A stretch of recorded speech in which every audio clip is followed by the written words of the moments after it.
semuanya, hari ini kita semua kru Gudang Jam bakal berbincang-bincang sama Kak Rivi. Hai, dengan Nona Jam.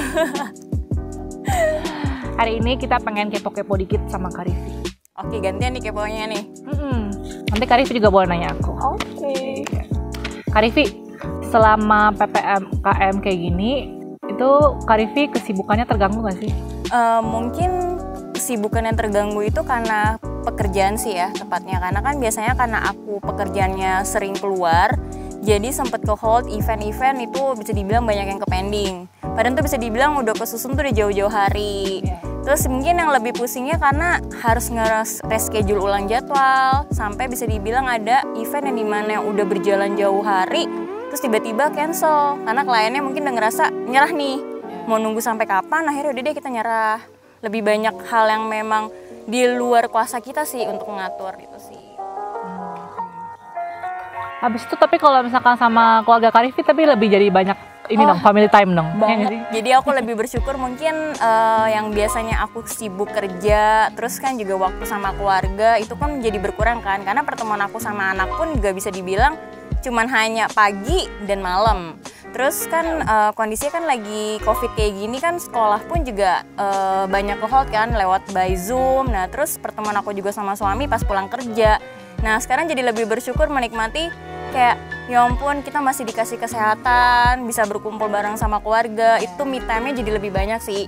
Mempererat hubungan ya? Mempererat hubungan, jadi aku bisa tahu, oh ternyata selama ini Sasha ngeluh, kenapa sih Bun, kok waktunya lebih banyak di pekerjaan dan lain sebagainya. Jadi tuh kita lebih banyak me time sih sama keluarga. Berarti kayak Sasha itu lebih seneng kayak gini ya? Iya, lebih seneng kayak liburan bareng, lebih itu sih. Kak Rivi, kalau Kak Rivi itu sebelumnya itu cita-citanya apa? Kok bisa jadi manajer artis sih? Sebenarnya cita-citanya apa ya? Sempet mau jadi dokter. Sempet pernah tuh mau jadi dokter gigi. Karena dokter gigi terus nggak masuk. Akhirnya aku masuk ke jurusan psikolog. Kenapa alasannya itu? Karena dulu zaman SMA tuh aku sering banget jadi tempat curhatan teman. Jadi sering jadi pendengar, ngasih solusi, tapi belum tentu ketika aku ada masalah aku bisa nyelesain masalah sendiri sih. Biasa kan orang seperti itu kan. Nah akhirnya aku ngambil, oh yaudahlah aku ngambil jurusan psikolog, karena ya siapa tahu nanti bisa buat kehidupan aku kan. Misalnya nanti ilmunya tuh aku pakai buat diri aku dulu sebelum aku membantu orang lain itu sih. Dan ujung-ujungnya perjalanan waktu aku kerja di sebuah majalah yang bisa dibilang notabene nggak sesuai dengan jurusan aku nih. Seharusnya kan kalau psikolog jadi psikiater kan, tapi benar-benar ini jauh banget. Tapi banyak pelajarannya, itu kan di psikologi itu kan kita mempelajari psikologi komunikasi. Cara kita berhadapan dengan seseorang itu seperti apa. Kita harus melihat nih moodnya orang nih harus seperti apa sih untuk ngadepin orang ini. Tadi yang tukang ngedil Kak Rivi ya? Iya. Soalnya udah tahu gerak-geriknya nih. Iya, jadi benar-benar kayak seperti ini nih ngadepin orang. Nah, perjalanan itu pun nggak sampai di situ aja. Sampai akhirnya aku resign di suatu majalah, aku megang event, terus masuk ke label musik. Di label musik pun aku juga nggak langsung jadi manajer artis kan, tapi lebih ke tahap yang mendasar. Itu dipercaya untuk megang bagian marketing brand, di mana misalnya aku deal-dealan sponsor untuk event. Selanjutnya aku di switch lagi sama head aku, bisa dibilang mungkin kok ini dimutasi mulu ya. Sedangkan banyak pelajaran memang sih kalau nggak dari kita belajar kita nggak akan tahu kan. Dari mutasi aku dari marketing brand, akhirnya lari ke promo radio. Promo radio, jadi kita tuh setiap single rilis artis keluar, nah aku bagian nemenin tuh. Kayak misalnya ke radio di Bandung, Jakarta, Surabaya, pokoknya bisa dibilang Jabodetabek. Nah setelah itu akhirnya di rolling lagi, aku megang event. Wah banyak banget sampai megang event. Multi talent ya, mau di banget, bisa dibilang nih harus siap mental sih. Iya, ini dibuang ke hutan juga bisa hidup. Iya mungkin bisa hidup ya. Sampai akhirnya dimutasi ke suatu event, jadi aku ngurusin lebih ke konser, terus preskon, dan bisa dibilang lebih berkaitan dengan event sih. Nah setelah itu akhirnya aku dipercaya sama manajer aku, yaitu head aku sendiri sama owner aku, jadi megang artis deh sampai sekarang. Bisa dibilang itu aku nggak ada pengalaman sama sekali, karena dulu aku tektokan langsung sama manajer artisnya. Jadi aku lebih ketemu sama artis 1, 2, 3 tuh lebih kayak pas event aja. Jadi kayak waduh ini agak krik-krik sih karena harus touch personal banget kan. Sedangkan aku tipe orang yang nggak enakan. Terus kayak gue harus ngamatin mood. Oh ya udah berarti ilmu aku yang psikologi itu aku manfaatin sih. Berarti ini maksudnya pertama kali dan terbilang oke kan ya, dan maksudnya cocok gitu kan. Sampai teman-teman tuh bilang, "Lu yakin Vi bisa dibilang pasti waktu lo akan banyak di kerjaan sih, apalagi lo punya anak, punya suami kan, pasti bisa dibilang ya udahlah, namanya kita nggak dikasih percayaan kan, istilahnya kesempatan itu kan nggak datang 2 kali kan." Dari situ aku mulai yang kayak beradaptasi, bisa dibilang kayak mau nangis tapi ya udah ya tantangan, dan di situ akhirnya beradaptasi sih, dan sampai sekarang menikmati. Arifi, sekarang itu kan banyak kayak artis tiba-tiba yang muncul tenggelam, ya nggak sih? Kalau menurut Kak Arifi sendiri kan, Kak Arifi udah terbiasa tuh pegangin artis kan. Menurut Kak Arifi, artis itu harus punya apa sih yang sampai mereka itu punya fans yang loyal gitu loh? Sebenarnya awalnya itu yang untuk menjadi seorang artis itu nggak hanya sekedar dia punya good looking ya, dia juga harus punya namanya karakter yang ada di dalam dirinya dia, talentednya dia tuh, misalnya dia lagi kuat di apa sih, suara. Dia harus benar-benar menjaga kayak kredibilitasnya dia tuh sebagai gue penyanyi. Tapi kan sekarang zaman sekarang nggak hanya jadi penyanyi aja kan, dia bisa jadi pemain sinetron. Nah dari situ kan bakatnya bisa diolah. Tapi sebelum dia mengolah ke bakat yang lain, dia harus fokus dulu nih bidang yang dia suka itu apa. Sampai akhirnya dia menemukan jati dirinya dia, oke, gue lebih fokus di bagian tarik suara atau fokus di bagian seni acting atau apa. Nah kalau bisa dipertahanin, karena kalau misalnya untuk diri dia sendiri aja dia nggak tahu sebenarnya arah tujuannya kemana, bisa dibilang ya tenggelam mulu, naik turun, dan yang pasti dia harus punya good attitude yang baik. Karena namanya orang kalau udah sombong, orang juga akan males ya. Jadi nggak hanya seorang artis, kita pun dalam pertemanan aja keseharian, kalau dalam berteman aja kita sombong banget ya, paling cuma sekali 2 kali dan akhirnya kita nggak punya teman. Karena komunikasi sih yang dipentingin gitu. Tapi kalau mungkin ya udah artis yang udah ada nama ya, kita balik lagi, kita menghargain kan. Pasti dia punya harga di mana ya, gue bukannya seorang artis yang bisa dibilang ya, balik lagi ke individualnya artis masing-masing sih gitu.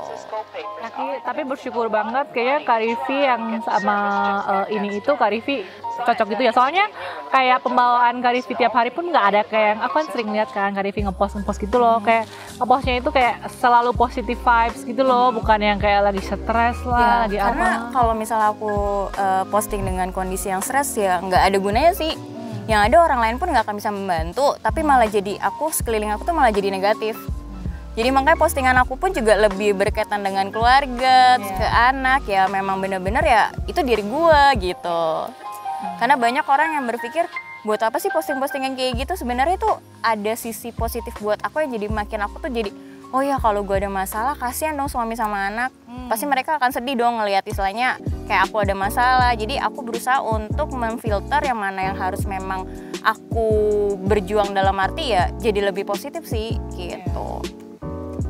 Itu soalnya ngaruh banget ya ke apa yang kita apalagi kan bisa dibilang kalau orang yang lagi kondisinya memang lagi dipertontonkan, apapun yang terjadi mereka akan selalu kayak bertanya kan, ini seperti apa sih. Jadi aku nggak mau membagi nilai yang positif untuk sekitar aku. Jadi setidaknya aku belajar untuk memberikan yang terbaik untuk sekitar aku ya, karena pasti kan dengan kita berpikir positif, nanti pasti lingkungan aku akan menjadi positif. Itu aku percaya Kak. Jadi katanya kalau misalkan kita itu positif, alam semesta pun bakal mendukung. Iya, apalagi kalau kita bermindset kita harus baik sama orang. Tapi kita nggak bisa berpikir orang yang baik sama kita harus minta balasan sama orang itu. Jadi kita berpikir baik sama orang itu belum tentu orang itu baik ke kita kan. Yang penting kita udah berbaik gitu sih. Kak aja. Ika Rifi, jam tangannya bagus banget ya. Oh iya, aku pakai lagi jam tangan mirip polo. Iya, tadi aku beli tuh barengan sama suami aku juga. Oh, tadi di toko ya? Iya, sampai aku tuh bingung banget ya, karena di sana tuh banyak banget koleksinya. Terus aku tuh sampai bingung harus milih yang mana. Untung ada kamu loh yang bantu aku nyari referensi. Dong, aku itu Kak Rifi itu kan udah berapa kali ke toko kan, sampai aku tuh juga udah lupa sih Kak Rifi tadi beli yang mana. Soalnya Kak Rifi udah jadi langganan kita. Sampai aku bingung, kondisinya kan itu kalau orang pertama kali lihat masuk tuh gudang jam tuh apa sih? Karena konsepnya tuh kayak emang bener-bener kalau orang berpikir gudang, berarti tuh dalamnya tuh ya seperti gudang kan, tapi ternyata tuh luas banget, koleksi tuh banyak banget. Emang goalsnya kita itu membuat orang makin bingung. Nah terus gimana sih triknya kamu, kan kondisi lagi pandemi gini nih, tetap usaha itu berjalan? Yang pasti berdampak iya ya Kak, soalnya kan kita itu jam tangan kan ya. Orang itu kan pasti saat kayak gini tuh kan pasti sandang pangan papan, berarti kan makan duluan lah udah pasti. Aku itu kan bukan kebutuhan yang harus banget ya nggak sih, tapi kita tetap positif, kita tetap bersyukur, pokoknya yang penting kita masih bisa tetap ada uang untuk makan, ada uang untuk mau jalan-jalan di sekitar sini, untuk belanja apa juga ada, gajiin pegawai, sehat. Yang penting itu dulu aja, dan lewat dari si COVID ini aja kita udah bersyukur banget. Sama kalau untuk penjualan, itu kita mulai masuk ke ranah online. Dulu itu kita nggak fokus Kak. Oh nggak fokus. Terus aku sempat bingung nih, dengan kondisi kayak gini kan banyak nih perusahaan di luar sana tuh pada gulung tikar ya. Terus aku sempat pernah nanya kan, ternyata karyawan kamu tidak ada sedikit pun yang dirumahkan ya. Kondisinya bener-bener kalian emang berarti goalsnya itu lebih ke keluarga ya. Betul, soalnya kan gimana ya, dia udah, apalagi kan selama ini dia berjuang loh untuk kita, tapi dikasih kayak cobaan baru gini, dan lu pun kan juga masih ada, bukan lu udah berkekurangan ya, lu masih ada pun masa lu nggak mau bagi sih. Itu loh Kak, jadi kayaknya bener-bener konsep gudang jam ini lebih ke family banget ya. Bisa dibilang yang perusahaan yang memang mempedulikan karyawannya, karena berprinsip kalau nggak ada mereka nggak akan jadi seperti sekarang ya.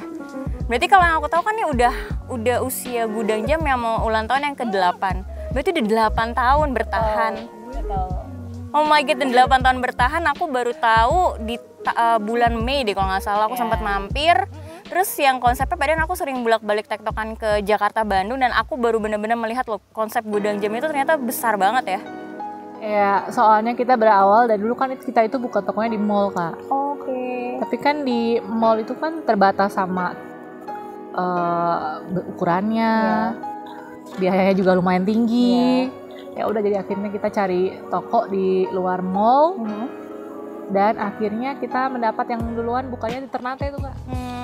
Dari awalnya, berarti merintisnya memang dari Ternate, baru yang kemarin yang tadi aku kunjungin. Betul, yang di Dago. Kak Rivi, terakhir nih, share dong cara kakak bagi waktu untuk keluarga kakak, untuk kerja sama me time-nya kakak. Mungkin bagi waktunya memang awalnya agak sulit ya, karena kan harus beradaptasi kan. Awalnya aku harus diskusin dulu nih sama suami aku perihal sistem kerja aku, terus sama Sasha, karena Sasha bisa dibilang pengertian ke anak kecil itu nggak mudah sama kita memberikan ke orang dewasa.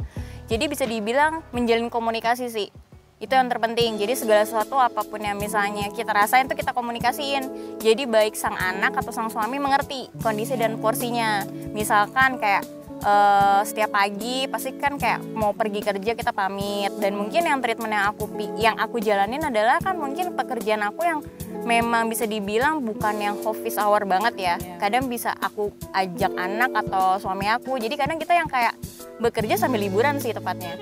Jadi misalnya ada event to event yang memang bisa mengizinkan bisa bawa anak atau bawa suami, aku akan ngajak. Meskipun nanti di saat di lokasi pun aku nggak bisa full time bareng sama mereka, setidaknya kan mereka ikut serta. Seolah-olah tuh kayak, ya ampun, kehadiran mereka itu mensupport aku sih. Jadi ada kendala secara teknis atau apa tuh kayak, oke, ada keluarga gue yang mensupport itu sih. Nah terus nggak perlu capek-capek juga ini ya jelasin. Terus untuk kayak waktu me time, mungkin me time aku itu lebih banyak kayak misalnya aku bekerja. Karena bagi aku dengan bekerja sama juga aku ngatur waktu me time. Gitu. Jadi kayak aku harus sadar diri, apalagi kan aku sadar status aku udah punya anak ya. Jadi kayak waktu aku tuh lebih banyak, kalau aku sendiri kayaknya kasian banget ya anak gue tuh nanti seperti apa dan sebaliknya. Jadi lebih adil aja sih untuk bagi waktu. Jadi intinya bagi aku ada kebersamaan keluarga yang terpenting.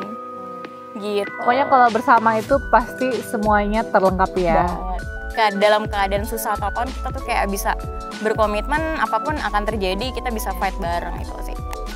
Ya semoga nanti keluarga aku juga terbuka, suka. Soalnya kan ada keluarga kan yang kayak nggak suka ngomong gitu loh. Nanti lama-lama dia meledak. Nah itu bahaya sih. Jadi emang harus dari awal tuh dilatih dengan secara komunikasi. Ya setidaknya lebih baik kita cerita daripada kita tahu dari orang lain, seperti itu sih. Semangat! Ya Kak Rivi, thank you banget. Aduh, positif-positifnya itu aku suka. Aku bakal belajar banyak lagi. Oke. Udah paling dari itu aja ya teman-teman ya. Dan terus aku happy banget bisa berbagi ilmu sama Nona Jam, dan Nona Jam juga bisa berbagi ilmu. Ternyata untuk membangun kesuksesan dalam berbisnis itu kita tidak boleh melihat dari atas, jadi kita harus dari bawah dan menjaga kesejahteraan karyawan ya. Jangan memandang kalau karyawannya ini kita gimana bayar, semuanya itu udah ada rezekinya ya. Karena kan sebenarnya mereka itu yang bantu kita sampai di posisi ini gitu. Kalau nggak ada mereka kan kita mana mungkin, kayak misalkan sini aja nih, kalau nggak ada mereka kita mungkin kita di sini. Iya benar. Semua udah aku tanyain, udah aku kepoin ke Kak Rivi. Sekarang kita mau undur diri dulu. Teman-teman semua jangan lupa subscribe YouTube kita. Jangan lupa follow IG kita @gudang_jam_official. Kalau IG Kak Rivi Rivivi, dan jangan lupa follow Gudang Jam karena bakalan banyak promo menarik yang kalian harus tahu. Thank you loh. see you.